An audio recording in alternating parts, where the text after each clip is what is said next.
La Fundació Ateneu de Sant Roc surt al carrer cada divendres per apropar jocs i esports als infants del barri.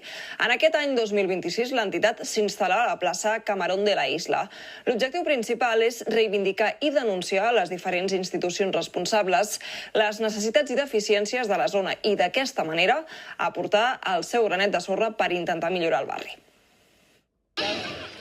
Saltar la corda, el bàdminton o tirar la diana. Són algunes de les activitats fixes durant cada setmana. Les altres van canviant depenent del que decideixi l'entitat.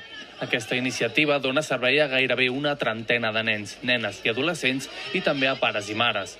Des de l'Ateneu de Sant Roc volen que aquests jocs i esports ajudin a crear vincles entre els infants i les famílies.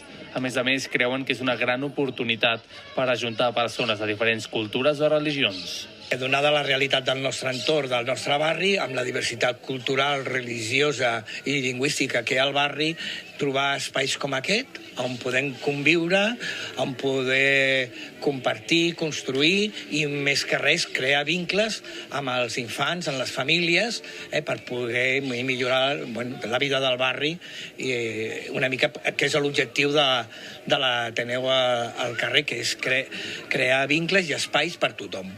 Sempre que duen a terme aquesta iniciativa es pengen uns cartells reivindicatius amb l'objectiu de cuidar i millorar el barri. Les activitats que es fan duren normalment al voltant d'una hora i mitja, depenent de l'estació de l'any.